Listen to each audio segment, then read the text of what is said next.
Bismillahirrahmanirrahim. Alhamdulillahi rabbil alamin. Wa bihi nasta'in ala umurid dunya waddin.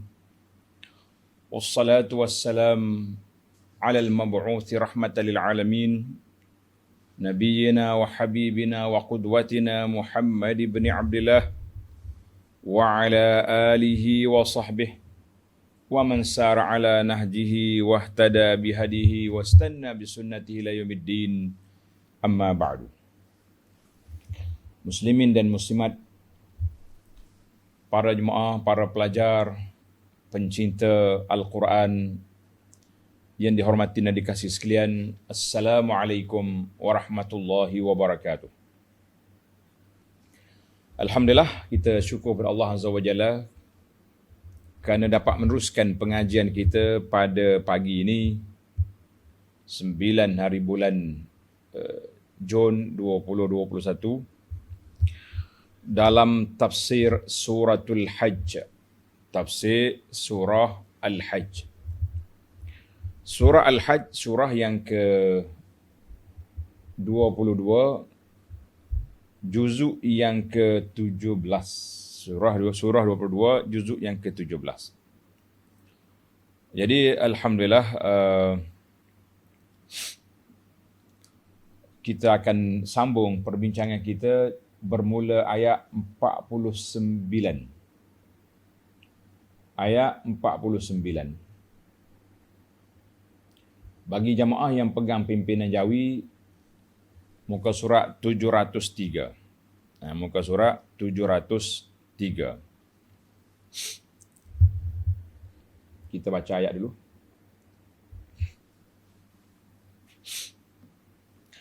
A'udzu billahi as-sami'il 'alim minasy syaithanir rajim.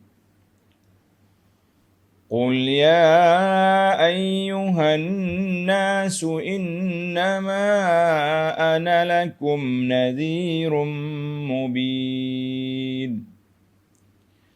فالذين آمنوا وعملوا الصالحات لهم مغفرة ورزق كريم والذين سعوا في آياتنا معاجزين أولئك أصحاب الجحيم وما أرسلنا من قبلك من رسول ولا نبي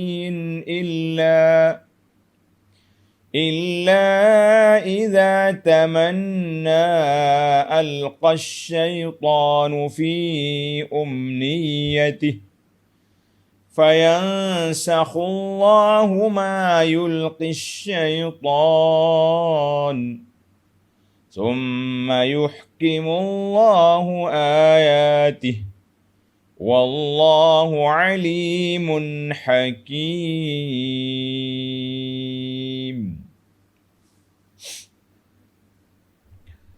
Ayat ini menyatakan kepada kita tugasan Nabi sallallahu alaihi wasallam. Tugas Nabi dan juga bagaimana kesan kepada orang yang mengikutnya dan orang yang menentangnya. Kemudian kita akan masuk kepada satu cerita. Cerita ini dikira masyhur, iaitulah cerita Al-Gharaniqa. Al-Gharaniqa.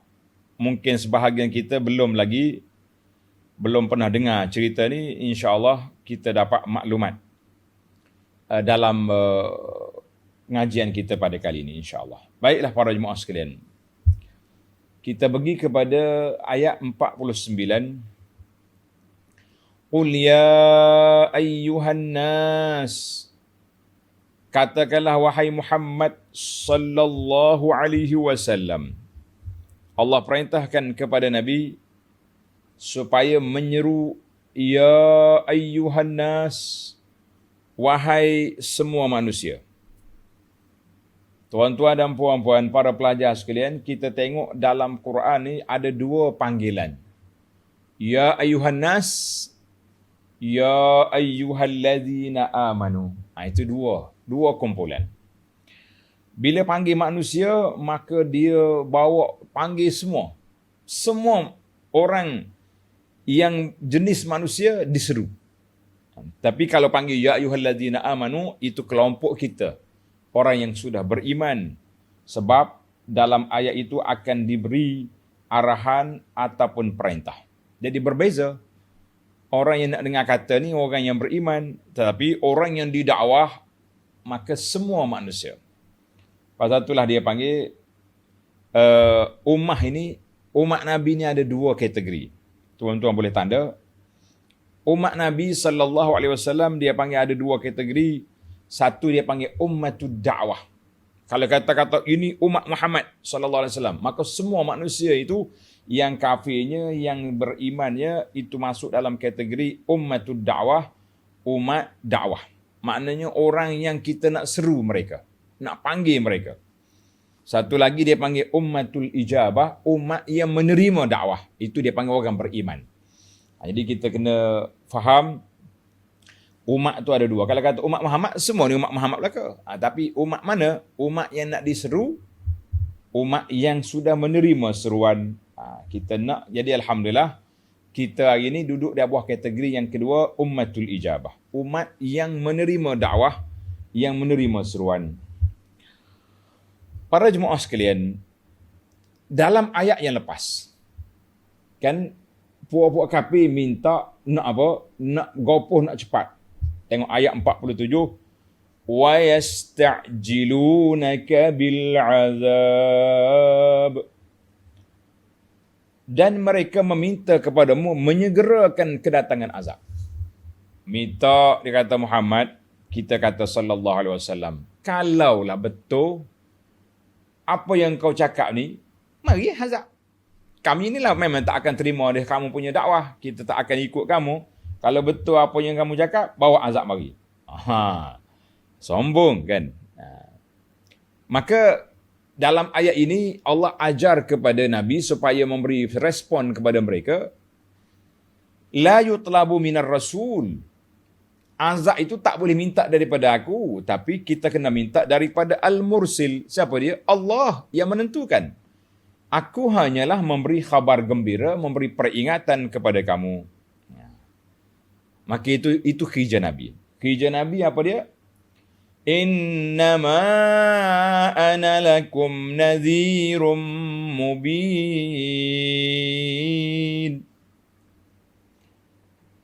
Sesungguhnya aku tidak lain hanyalah seorang rasul, pemberi amaran yang menjelaskan keterangan-keterangan kepada kamu.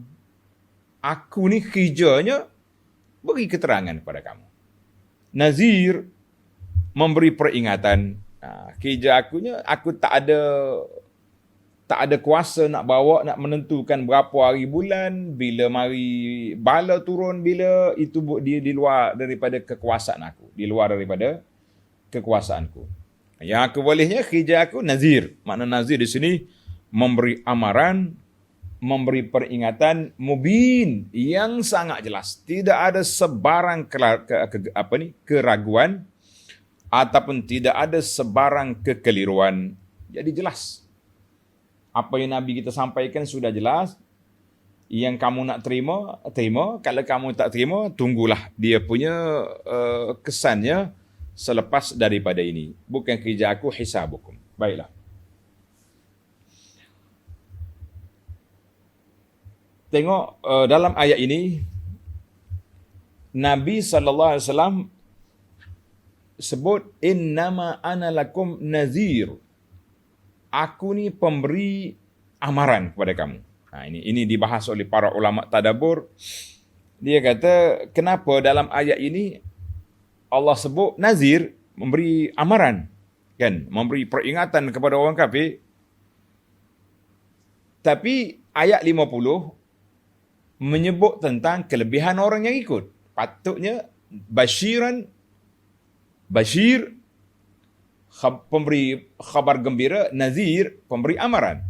Tengok dalam ayat 50, itu untuk orang beriman, 51 untuk orang kafir. Tapi dalam ayat atas, nazir. Tuan-tuan tanda di sini, ada orang panggil tadabbur kat situ. فَالَّذِينَ آمَنُوا وَعَمِلُوا الصَّالِحَاتِ لَهُمْ مَغْفِرَةٌ وَرِزْقٌ كَرِيمٌ. Maka orang-orang yang beriman dan beramal saleh, kita sudah ulang banyak kali dah kan? Bila beriman, satu kunci sudah pegang, beramal saleh, lengkaplah dia punya kedudukan. Dia punya kedudukan iman dan amal saleh. Kalau iman saja tak ada amal, tidak cukup.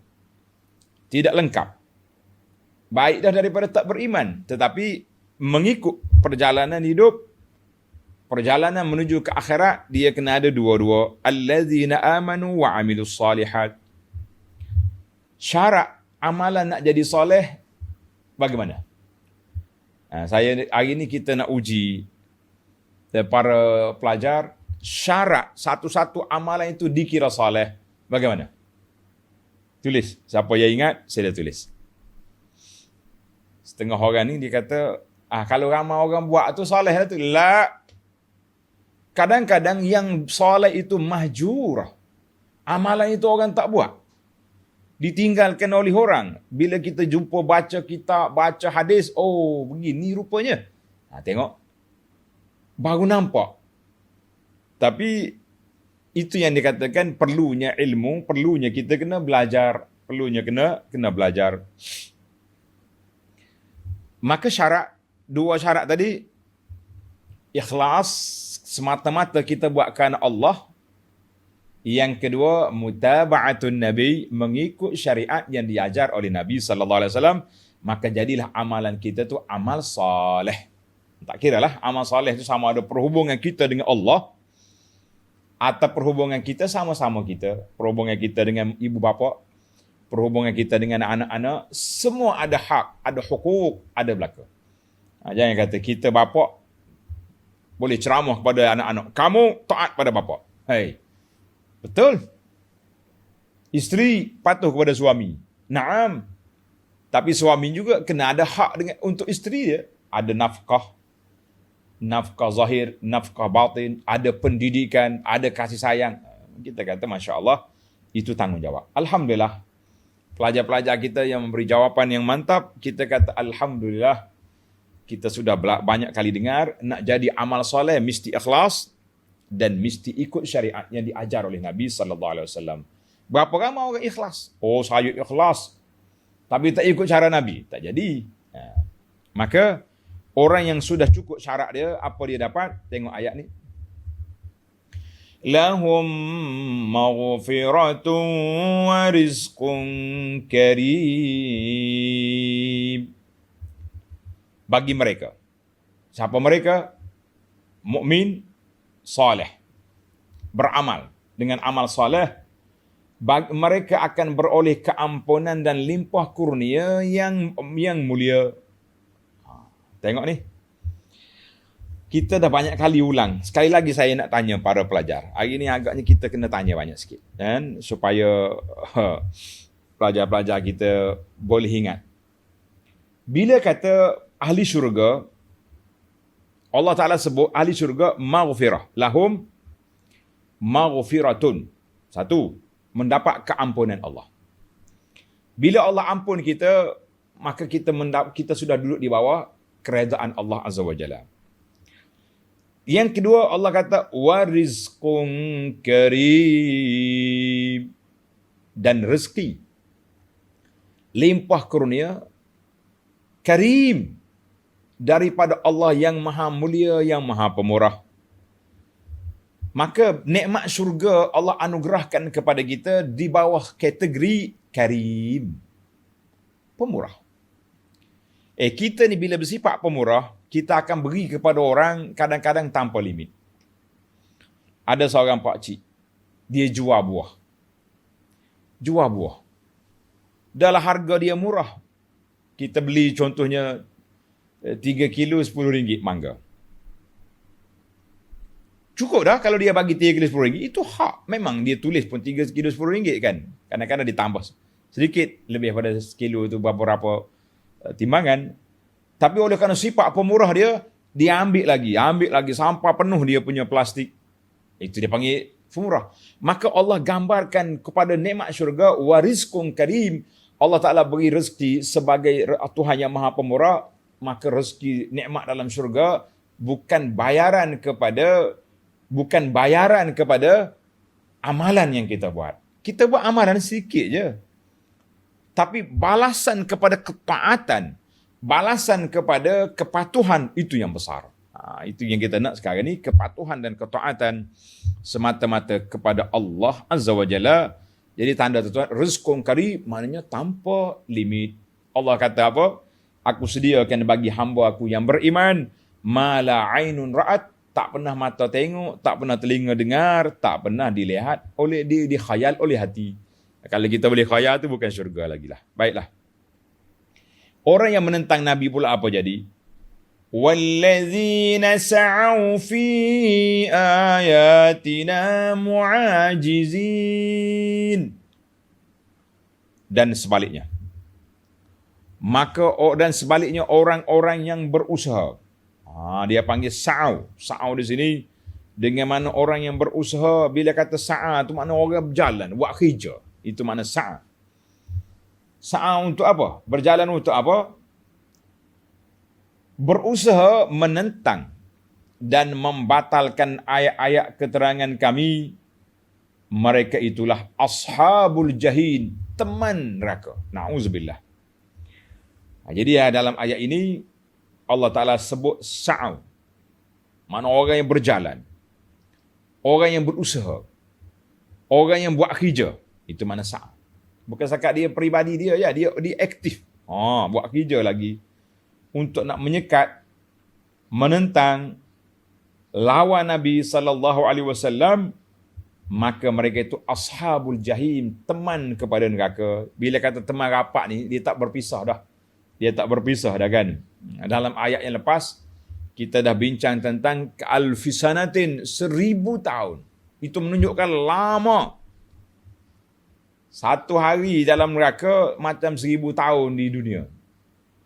Jadi, berapa lama kita, wallahu alam, yang pentingnya kita berdoa pada Allah Azza wa Jalla, tak nak masuk neraka. Jangan fikir-fikir. Jangan suruh orang cari kita dalam neraka. Kita nak, kita tak nak. Yang kita naknya, kita nak dalam syurga.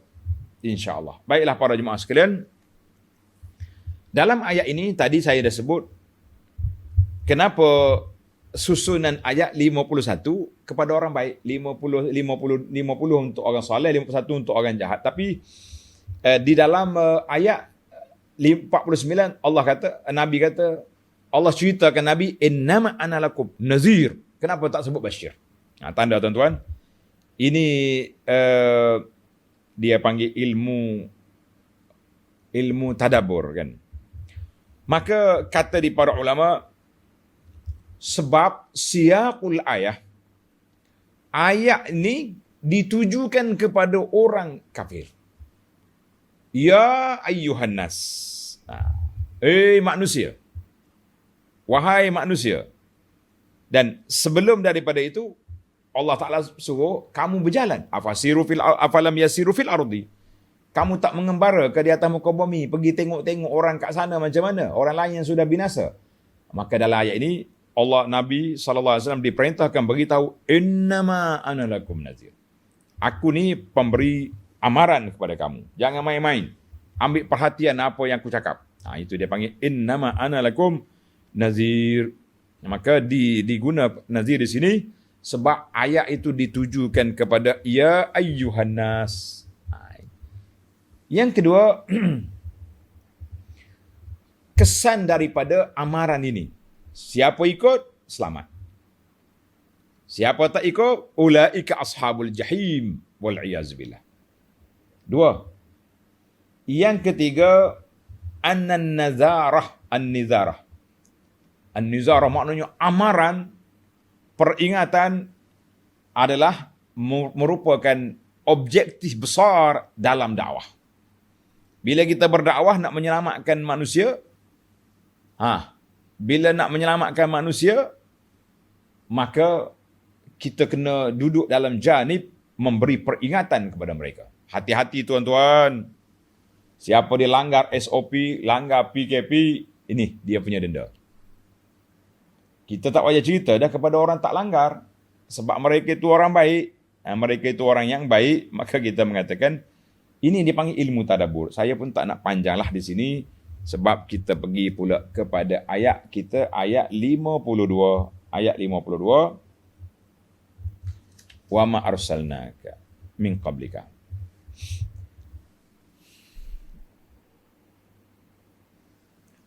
وَمَا أَرْسَلْنَا مِنْ قَبْلِكَ مِنْ رَسُولٍ وَلَا نَبِيٍّ إِلَّا إِذَا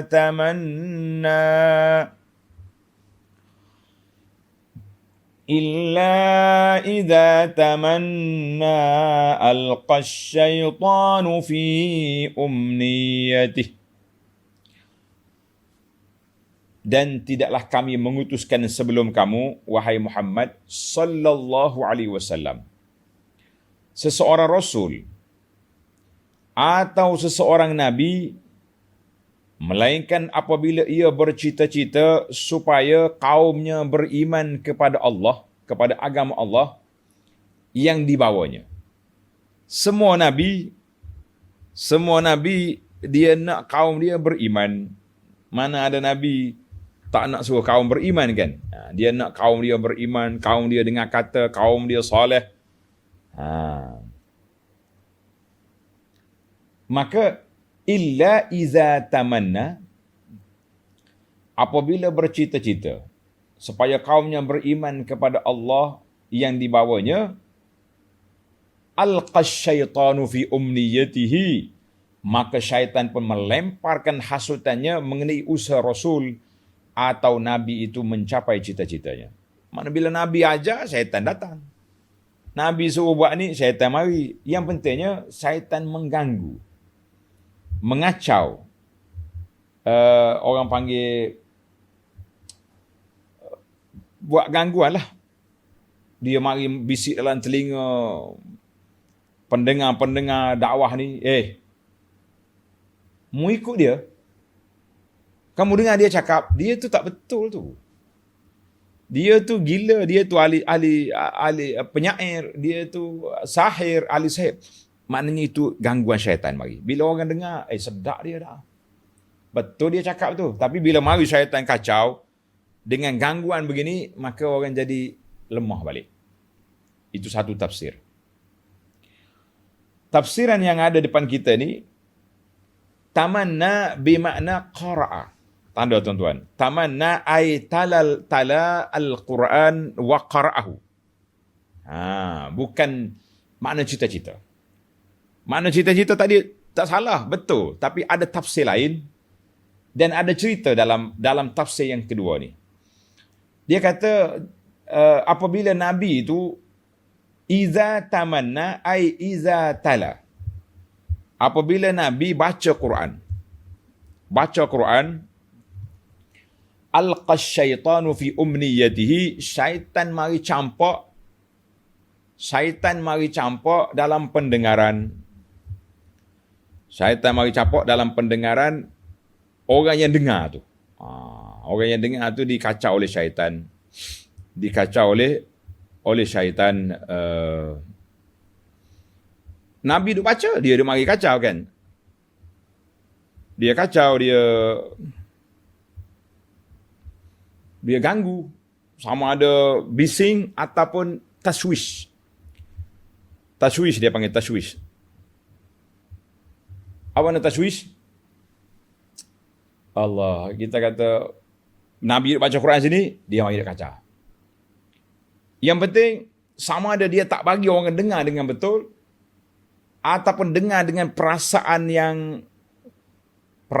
yang bercelaru, atau dia set dalam minda, tak usah dengar lah dia ni, orang gila dengar buat apa. Ini yang jadi masalah. Jadi bila Nabi SAW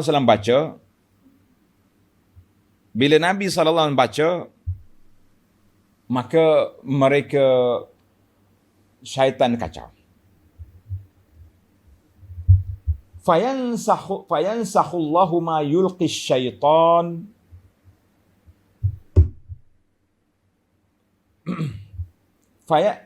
fayansakhu ma yulqi syaitan thumma yuhkimu ayatihi wallahu alimun hakim. Maka oleh itu Allah segera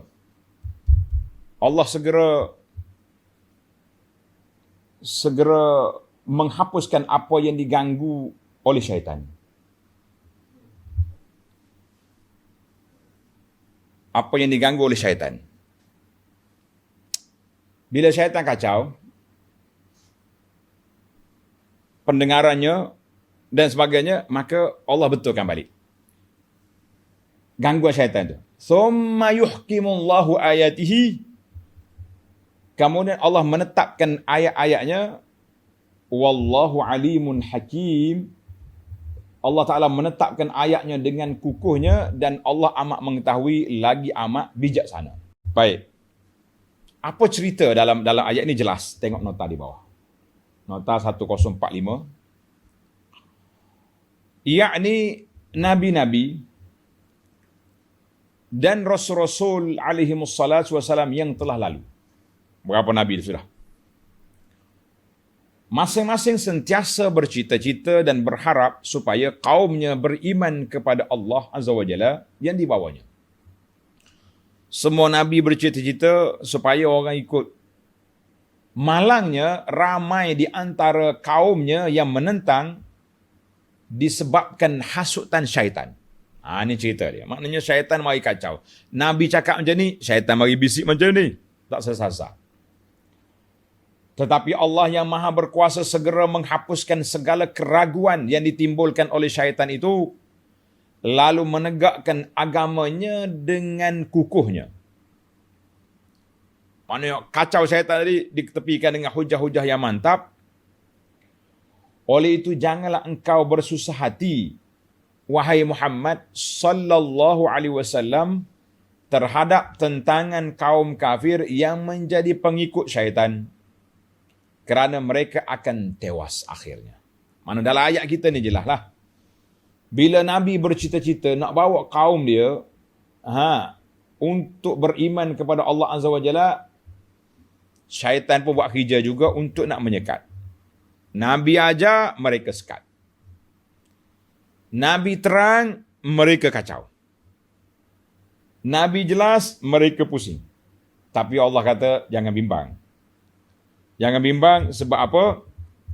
Summa yuhkimullahu ayatihi. Allah SWT akan tetapkan ayatnya. Allah Ta'ala akan tetapkan ayat ni, maknanya tak boleh dikacau lah. Kan? Tak boleh dikacau oleh puak-puak syaitan di dalam kepala orang-orang yang mendengarnya. Wallahu alimun hakim. Dalam ayat ini terakhir Allah sebut Allah alimun hakim, dan dialah yang maha mengetahui lagi amat bijaksana. Baik para jemaah sekalian, itu jelaslah tafsir kita yang ditafsirkan oleh para ulama dalam ayat ini. Cuma ada satu kisah.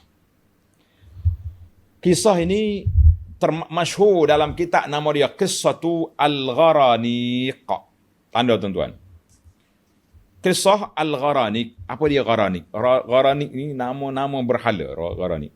Yang Al-Asnam. Cerita ni tak betul. Kita cerita tak betul. Sebab apa cerita tak betul? Sebab riwayat dia tidak sahih. Cuma yang jadi masalah, yang jadi masalah, sebahagian ulama tafsir bawa kisah ni dalam tafsir mereka tanpa kritikan.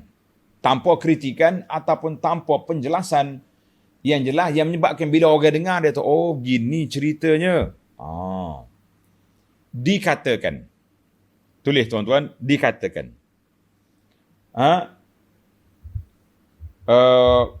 Dikatakan sabab nuzul ayat ayat ini. Ayat yang kita baca tadi ni. Wa ma arsalnaka, ayat 52 ni. Satu masa Nabi kita sallallahu alaihi wasallam baca surah Wan Najmi. Baca di Mekah. Wan najmi idza hawa ma dhalla sahibukum wa ma ghawa.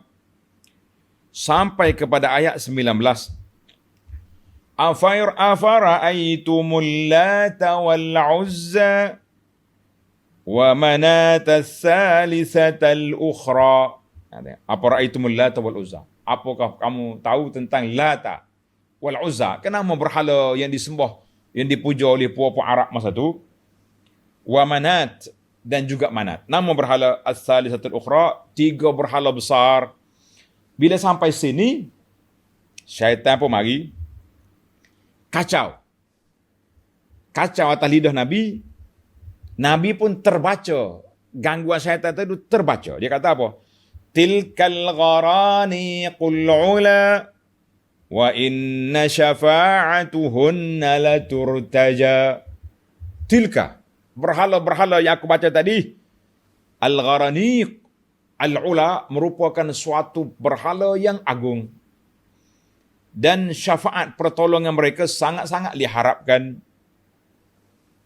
Bila kafir dengar, Nabi kita baca di Mekah, bila puak kafir dengar, faqala al-musyrikun, bestnya, bagusnya Muhammad hari ni tak pernah dia puji berhala kita. Hari ni dia puji. Dia puji. Jadi bila dia tengok Nabi sujud, puak kafir sujud juga sekali dengan Nabi, sebab memberi solidariti kerana Nabi kita sebut berhala dia. Sudah dah lah. Dan diceritakan lepas pada itu, jadi baik. Di antara kafir itu jadi baik dengan Nabi kerana puji berhala dia, sehingga kan orang mukmin yang berduduk di Habasyah balik semula ke Mekah. Sebab apa? Konon-kononnya orang kafir musyrikin Mekah telah Islam. Baik. Itu dia panggil kisah Al-Gharaniq. Kisah tu Al-Gharaniq disebut oleh sebahagian ulama tafsir dalam kitab mereka tanpa kritikan. Ini yang kita kata, yang dalam kitab yang kita baca tu hadis-hadis maudhu' dan Israiliyat di dalam tafsir, kitab-kitab tafsir, kitab-kitab buku tu tuan-tuan perlu baca. Bagi orang yang nak mentadabbur Quran, perlu sangat baca teliti. Syekh rahimahullah taala bawa kepada kita kritikan seperti cerita ini. Baik. Kata Al-Imam Ibn Kathir, dia kata apa? Semua riwayat-riwayat yang menyebut tentang kisah Al-Gharaniq ni, kulluha mursalatun, tak sambung belakang Nabi. Tak ada cerita. Dan aku tidak tengok sanad-sanad yang sahih, tidak ada. Maka, di sinilah kata di para ulama, tidak ada riwayat sahih. Semuanya yang cerita tentang Al-Gharaniq ni batil. Tidak berlaku kepada Nabi sallallahu alaihi wasallam. Bagaimana? Macam mana Nabi nak sebut benda macam ni? Mengikrarkan perbuatan kafir. La. Sebab Rasulullah sallallahu alaihi wasallam maksum, dijaga oleh Allah Azza wa Jalla. Tak kala dia tersalah pergi tambah hayat pula. Afara'aytumul Lata wal Uzza wa manata tsalitsatal ukhra tilkal gharaniqul ula. Kita kata tidak berlaku benda tu. Cuma tafsir yang pertama tadi yang cukup jelas, iaitu puak-puak kafir ni mendengar tashwish syaitan. Nabi baca ayat, syaitan mari kacau. Mari khayalkan dia. Mari ganggu dia punya pendengaran yang menyebabkan mereka duduk kira macam tu. Allahu Akbar. Baiklah para jemaah sekalian. Ramailah para ulama telah mengkritik Al-Imam Ibn Khuzaimah. Al-Imam Ibn Khuzaimah rahimahullahu ta'ala wa radhiya anhu, dia kata apa? Inna hadhil kisah ini, kisah Al-Gharaniq, min wad'iz zanadiqah, daripada rekaan puak-puak zindik. Puak-puak zindik. Ya? Kata Al-Qadhi Iyad dalam kitabnya Asy-Syifa, mengatakan bahawa innal umat ini telah sepakat ijma' bahawa Nabi kita sallallahu alaihi wasallam tidak akan menyampaikan apa yang kepada umat dia kecuali apa yang telah disampaikan, yang dia terima daripada Allah Azza wa Jalla. Tak ada. Tu ada juga Nabi terlupa dalam solat. Sebenarnya itu hikmah, tuan-tuan. Lupanya Nabi dalam solat itu nak ajar kita. Kalau Nabi langsung tak lupa, bagaimana kita nak sujud sahwi? Bagaimana cara? Ialah ada hadis Nabi kata, iza saha ahadukum. Kan? Apabila kamu lupa, dia solat 4 ke 3 rakaat, jadikan 3. Teori.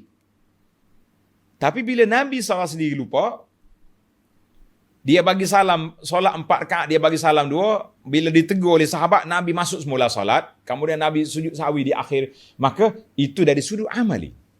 Jangan kata, oh Nabi lupa juga. Nabi tak khusyuk juga solat. La ya akhi. Terjadinya peristiwa itu semata-mata hikmah daripada Allah Azza wa Jalla untuk apa?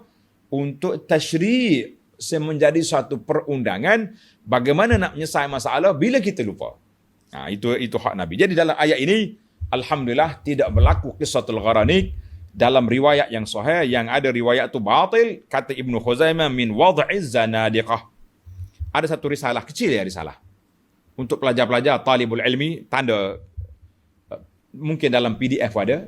Tajuk dia, nama kitabnya Nasbul Majaniq linasfi Qissatil Gharanik. Nasbul Majaniq linasfi Qissat al-Gharanik. Maknanya memasang menjanik ni orang panggil meriam, berdiri meriam tu besar tu, untuk nak meruntuhkan kisah al-Gharanik. Dalam kitab ni, risalah ni kecil tapi lengkap, dia punya huraian, dia punya perbahasan dari sudut sanadnya. Yang penting cukuplah bagi kita pembaca ramai-ramai orang awam ni, kita kata benda itu tidak berlaku dan tidak sahih. Alhamdulillah, jelas. Faham kan? Kisah Al-Gharanik. Tanda betul-betul dengan ghin. Al-Gha. Ghin, Ra, Alif, Nun, Ya, Qaf. Al-Gharaniq. Tolong-tolong itu. Kisah Al-Gharanik ni kisah yang batil. Tidak berlaku. Nabi kita pergi tambah bacaan ayat. Yang ada tadi, tashwish daripada syaitan. Tapi bukan daripada bacaan Nabi SAW. Tashwih daripada syaitan, tetapi Allah Ta'ala hapuskan gangguan tersebut yang melekat dalam kepala orang beriman, iaitulah yang sabit. Alhamdulillah. Baik, para jemaah sekalian, kita pergi kepada ayat seterusnya.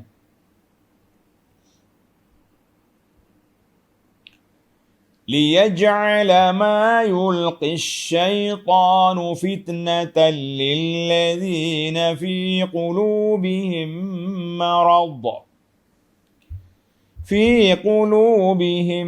مَّرَضٌ وَالْقَاسِيَةِ قُلُوبُهُمْ وَإِنَّ الظَّالِمِينَ لَفِي شِقَاقٍ بَعِيدٍ.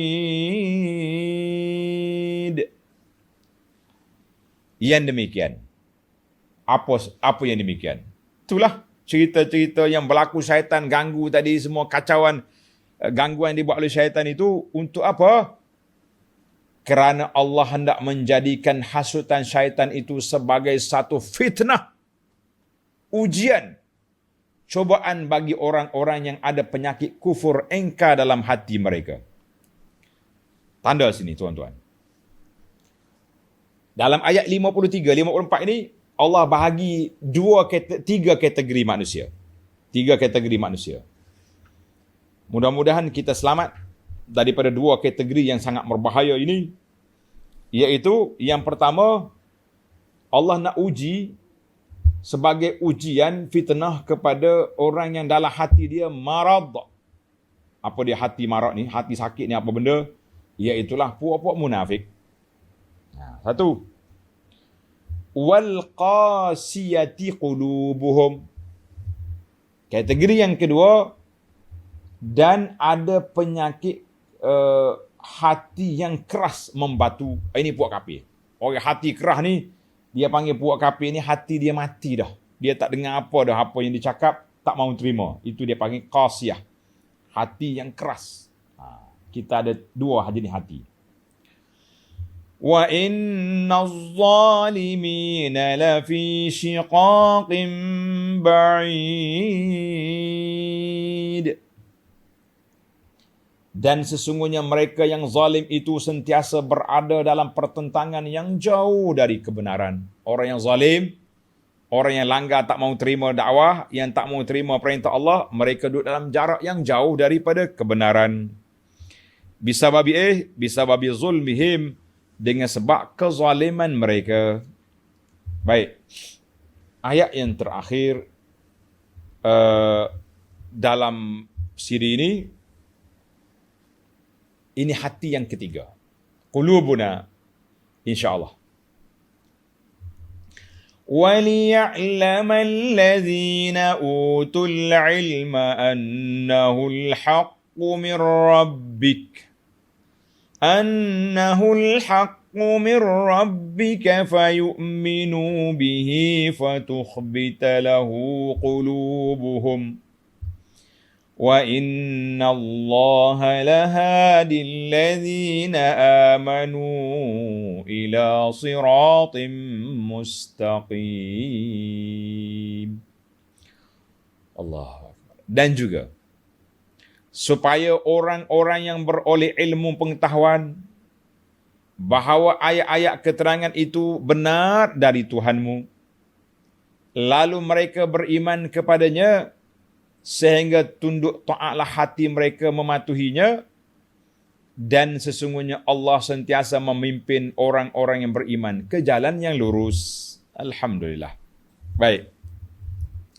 Para jemaah sekalian, mana-mana perintah, mana-mana ayat, kita akan jumpa di sana dua pertentangan. Kategori penerimaan manusia. Kategori manusia. Jadi dalam ayat ini, Allah SWT cerita kepada kita 3 kategori al-qulub, 3 kategori hati. Hati yang pertama, al-marad. Al-marid, hati yang sakit. Hati yang sakit ni dia terumbang-ambing. Orang panggil muzabzab. Ada kat sini. Pagi ni ada dekat masjid. Petang duduk kelak kafir. Itu dia panggil munafik. Hati orang munafik ni dia tak akan tenang. Di mana ada kepentingan, contohnya dia dengar pagi ni Nabi nak bagi subsidi ke, ada harta rampasan sampai daripada mana-mana ke, duit zakat timbul kan. Muncul lapor dia tu, sah depan. Belakang Nabi duduk solat subuh. Allahu Akbar. Tapi kalau tak dapat apa, petang nanti dia duduk dengan geng Abu Jahal pula. Maknanya dia orang ni, dia duduk di munafik ni dia muncul di Madinah. Di Mekah tak ada munafik sebab Nabi tak menang. Biasanya munafik ni, kumpulan fi qulubihim maradun ini, dia muncul apabila Islam tu kuat. Bila Islam kuat, muncul puak-puak ni. Sebab apa? Mencari kesempatan. Kalau dia kafir terus, satu lane dia ada. Lorong kafir dia boleh. Tapi kalau dia boleh makan dua dimensi. Dah. Dengan orang beriman pun dia boleh ambil. Dengan puak kafir pun boleh ambil. Dengan puak mana pun dia boleh ambil. Kita kata ini hati, orang punya hati sakit. Wal qasiyah, hati yang keras, al-yabis. Hak ni senanglah. Senang buat kira. Sebab memang dia keras membatu, dia tak terima dah Islam. Kita tengok muka dia, ni kafir. Habis cerita. Tapi yang kita bimbangnya, yang duduk tengah-tengah tadi. Yang ke tengah-tengah tadi. Fahazanil qalban syaqiyan. Dua hati ni, hati sakit dengan hati keras ni, dua-duanya bermasalah. Kemudian Allah Ta'ala sebut dalam ayat 54, al-qalbul mukhbit, qalbu al-mukhbitin. Apa dia mukhbitin? Fatukhbita lahu qulubuhum, mana hati yang taat, yang tenang, yang mengambil manfaat daripada Quran, dan bersihlah hati itu daripada perkara-perkara yang tidak baik. Jadi semua tu, maka Allah Ta'ala uji gangguan syaitan tadi melekat dalam dua hati tadi. Hati sakit dengan hati keras. Adapun qarbul al-hayyis salim, orang yang memiliki hati yang sejahtera, hati yang beriman, tidak memberi kesan apa-apa kepada permainan syaitan. Jadi kita berdoa kepada Allah Subhanahu Wa Taala, ya Allah, ya Tuhan kami, jadilah kami ini orang-orang yang beriman, yang mempunyai hati yang sejahtera. Alhamdulillah, kan? Itu faedah yang pertama dalam perbincangan kita ini. Hati ada 3 kategori. Hati sakit, hati keras atau hati mati, Yang ketiga, al-qalbul hayy, hati yang hidup, al-mukhbit, yang tunduk kepada Allah Azza wa Jalla. Alhamdulillah. Yang kedua, Allah Ta'ala sebut di sini bahawa dakwah Rasul sentiasa diganggu oleh syaitan. Nabi baca Quran, syaitan mari kacau. Kita baca lain, orang pendengar dengar lain, itu diganggu oleh syaitan. Macam kita hari ni, bila kita baca Quran, dia mari taswish, fikir macam-macam. Duk fikir orang baca Quran, dia duk fikir benda lain, maka itu dia panggil gangguan daripada syaitan. Kemudian yang ketiga, Allah sebut, وَمَا أَرْسَلْنَا مِنْ قَبْلِكَ مِنْ رَسُولٍ مِنْ رَسُولٍ وَلَا نَبِيٍّ. Tengok dalam ayat kita ni, ayat 52 tu. Wa ma arsalna min qablika mir rasulin wala nabiyyin. Dan tidak kami utus sebelummu dari seorang rasul atau seorang nabi.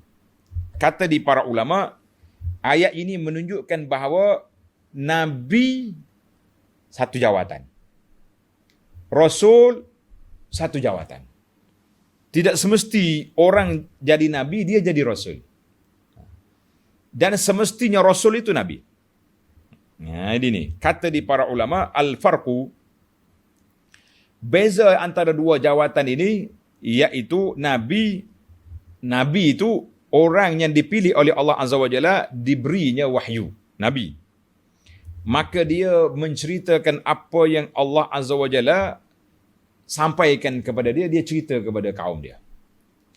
Tapi dia tidak diperintahkan untuk pergi berperang, berlawan dengan kafir musyrik. Tak. Dia dalam kelompok dia je. Dalam kelompok dia sahaja.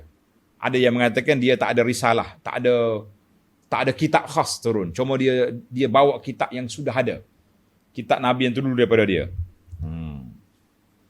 Adapun apabila diperintahkan supaya berlawan dengan puak-puak kafir, ursila ma'azalika ila man khalafa amrullah, mau pergi lawan Fir'aun, pergi lawan puak ni, fahuwa rasul, maka dia rasul. Rasul itu makna utusan Allah untuk berdepan dengan puak-puak kafir. Itu makna rasul, utusan Allah untuk berdepan dengan puak kafir. Kalau nabi je, dia tak berlawan. Cukuplah dia dakwah keluarga dia, kaum dia, ahli kampung dia, tapi tidak ada pertempuran. Sebab itu bilangan nabi ramai. Mengikut sebahagian daripada kitab ataupun riwayat, bilangan Nabi 124,000. Itu yang ada dalam riwayat. Itu yang ada dalam riwayat 124,000. Adapun Rasul 313, atau 315. Dalam Quran menyebut 25 orang. Daripada 25, dia panggil ulul azmi minar rasul, ada 5 orang Nabi. Nuh, Ibrahim, Musa, Isa, Muhammad sallallahu alaihi wasallam. Baiklah para jemaah sekalian, itu perbezaan di antara nabi dengan rasul. Dan dia kata tidak syarat rasul itu mesti ada syariat baru, tak juga. Boleh jadi dia bawa yang lama, macam Harun. Harun dia bawa Taurat yang diterima oleh Nabi Musa je. Dia tak ada kitab sendiri. Tak ada jadi masalah. Baiklah para jemaah sekalian, tamatlah kita. Yang penting kita kena hati-hati bila kita baca kitab-kitab tafsir yang tidak menapis riwayat-riwayat, maka kita kena hati-hatilah. Mungkin masuk riwayat Israiliyat, masuk riwayat-riwayat yang tidak sahih dalam tafsir kita, ia menyebabkan kita duduk tafsir di atas benda-benda yang maklumat yang tidak jelas. Ini ada tafsir cerita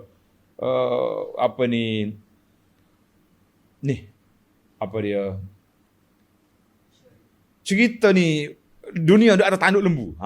Dunia ada tanduk lembu, ada juga. Jadi kita duk cerita itulah. Oh, dunia ni ada tanduk lembu. Dalam cerita yang kita sebut hari ni, kisah Al-Gharaniq. Kisah tu tak betul, tapi cerita sedaplah. Pasal itulah para jemaah sekalian, kita mengatakan pengembaraan mencari ilmu di zaman PKP luas. Tuan-tuan boleh tengok pagi, petang, tengah hari, malam, duha, separuh malam pun ada. Tapi nasihat kita, biarlah kita nak belajar, pilihlah ilmu sebagaimana kata Imam Syafi'i, al-ilmu ma qala Allah wa qala Rasul. Ilmu itu kalaulah berdasarkan kepada ini Quran, dalil daripada Quran, ini dalil daripada hadis Nabi sallallahu alaihi wasallam, ini huraian para ulama, Tapi kalau duduk main cerita ni, cerita tu, orang kita kata baiklah kita tak usah ambil sebab kita tidak ada filter penapis nak tepis mana yang betul mana yang tak betul. Ni ada orang duk hantar WhatsApp pada saya. Ustaz, tolong apa hukumnya? Apa maklumat ni? Saya kata saya pun tak mampu nak tengok video orang lain. Banyak. Kan? Jadi tuan-tuan pilih je lah sendiri. Kita pergi dengar 2-3 siri. Kalau orang ni asyik duk cerita, orang mimpi orang tu lah macam-macam keluar daripada perut mak dia, pergi bagi tahu kepada nenek dia nak nama sekian-sekian. Ada dalam video ada cerita sampai begitu sekali. Kita kata jangan ambil lah benda-benda yang pelik-pelik. Ustaz nak tapih pun letih juga macam ni. Jadi nasihat kita di zaman alam PKP ni, kita pilih ya, tengok YouTube, tengok yang mana patut kita ikut. Kata Imam Syafi'i, al-ilmu ma qala Allah wa qala Rasul. Wa ma siwa zalika masghalatun, ilmu yang lain-lain itu menyibuk je saja tu. Kan banyak cerita. Baiklah para jemaah sekalian, kita berhenti setakat tu dulu untuk sesi pagi ni. Insya-Allah kita akan sambung lagi ayat 55 dalam siri yang akan datang. Subhanakallahumma wa bihamdika asyhadu an la ilaha illa anta astaghfiruka wa atubu ilaik. Wa sallallahu ala nabiyyina Muhammadin wa ala alihi wa sahbihi ajma'in walhamdulillahi rabbil alamin. Wassalamualaikum warahmatullahi wabarakatuh.